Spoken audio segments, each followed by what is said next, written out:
समय का पता ही नहीं चलता। पता ही नहीं चलता कि समय कैसे बीत जाता है। लेकिन जरा विचार कीजिए, यदि आपको किसी ऐसे स्थान पर छोड़ दिया जाए जहां आपका कोई साथी ना हो, कोई अपना ना हो, कोई संबंधी ना हो, तो क्या होगा? एक एक क्षण कई दिनों के बराबर आपको प्रतीत होगा। समय जैसे रुक सा गया हो, ऐसा आपको प्रतीत होगा। किंतु ऐसा तब तक लगेगा जब तक आप किसी को अपना नहीं बना लेते, किसी से मित्रता नहीं कर लेते। लेकिन अब प्रश्न यह उठता है कि वास्तव में आपका अपना कौन है? क्या वो संबंधी जिनके साथ आप रक्त से जुड़े हैं? क्या वो मित्र जिनके साथ आपका बचपन बीता है? या फिर वो आपके साथ काम करने वाले लोग जो दिन भर आपके साथ रहते हैं? नहीं, इनमें से आपका कोई भी अपना नहीं है, यदि वो विपत्ति में आपके काम ना आए तो। अपना वो है जो विपत्ति में काम आए। अपनों की परख समय आने पर हो जाती है। स्मरण रखिएगा, अपनों के साथ समय का पता नहीं चलता, किंतु समय के साथ अपनों का पता जरूर चल जाता है। समझ गए तो प्रेम से बोलिए, राधे राधे। दोस्तों, भगवान श्री कृष्ण की लीलाओं ने तो देवताओं को भी मंत्रमुग्ध कर लिया था, लेकिन श्री कृष्ण की सभी लीलाओं को समझना इतना आसान भी नहीं है। कहा जाता है कि भगवान श्री कृष्ण को दो ही चीजें अत्यंत प्रिय थी।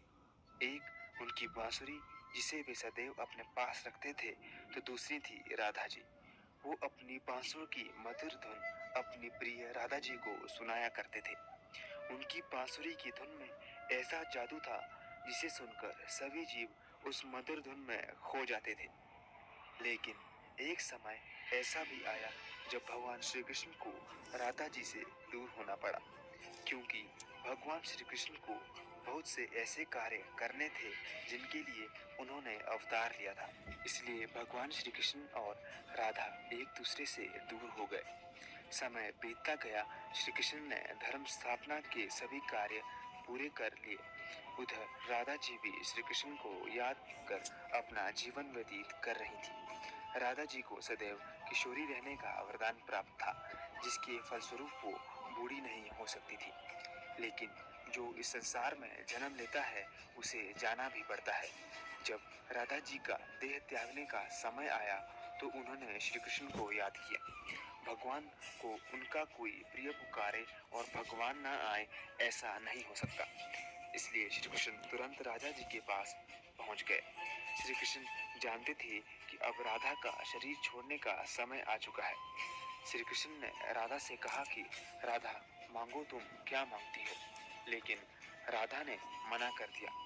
जब श्री कृष्ण ने उन्होंने ये कहा तो राधा ने कहा कि मुझे अपनी बांसुरी की मधुर धुन सुनाइए, और श्री कृष्ण ने अपनी बांसुरी को बजाना शुरू कर दिया। राधा जी श्री कृष्ण की बांसुरी की धुन में धीरे धीरे होती चली गई और अपनी देह का त्याग कर दिया और श्री कृष्ण में विलीन हो गई। वैसे तो राधा श्री कृष्ण का ही स्वरूप थी, लेकिन इतने वर्षों के अटूट प्रेम के कारण श्री कृष्ण बहुत ही दुखी हो गए। दुखी होकर श्री कृष्ण ने अपनी बांसुरी तोड़कर फेंक डाली।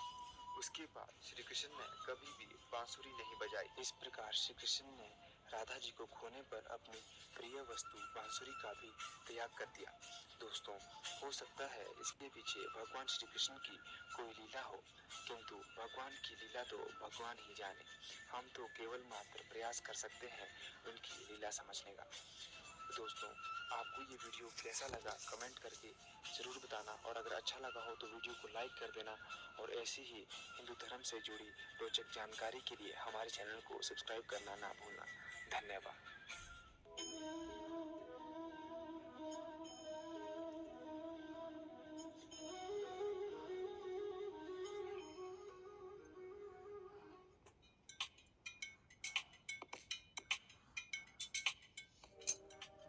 समय कुछ ना कुछ सोचता रहता है, लेकिन जब कोई ज्यादा ही सोचने लगता है तो ये एक समस्या बन जाती है। वो केवल सोचता ही रहता है, कर कुछ नहीं पाता। ऐसा मनुष्य अपने से अधिक संपन्न लोगों के बारे में सोचता रहता है और दुखी होता है। हम व्यर्थ ही ये सोचते रहते हैं कि इसके पास मुझसे ज्यादा धन है, मुझसे ज्यादा बल है और ये कितना भाग्यशाली है। किंतु ऐसा सोचने पर हमारे मन में हीन भावना आ जाती है। हम अंदर ही अंदर दुखी हो जाते हैं। लेकिन ऐसा नहीं है। हम सभी के पास भी बहुत कुछ है, बस जरूरत है तो समझने की। एक भूखा व्यक्ति अगर रोटी का एक टुकड़ा भी प्राप्त कर ले तो उसे भोजन समझता है, और वहीं बहुत से लोगों के लिए वो एक अन्न के दाने के समान है। इसीलिए जब भी आपके मन में हीन भावना जागे तो अपने परिवार के लोगों, अपने माता पिता, भाई बहन की ओर देखें। अगर आप संसार के लिए कुछ भी नहीं है तो भी आप अपने माता पिता का संसार है। अपने संसार में खुश रहिए और अपने माता पिता को भी खुश रखिए। रहा सवाल सुख सुविधाओं और धन का, तो ये तो केवल स्थायी है। सभी वस्त्रहीन पैदा हुए हैं और कुछ भी साथ लेकर नहीं जाएंगे। आप अपनों के साथ खुशियां बांटे और लोगों की सहायता करते हैं। इससे आपके मन को शांति मिलेगी और जीवन का असली आनंद प्राप्त होगा। राधे।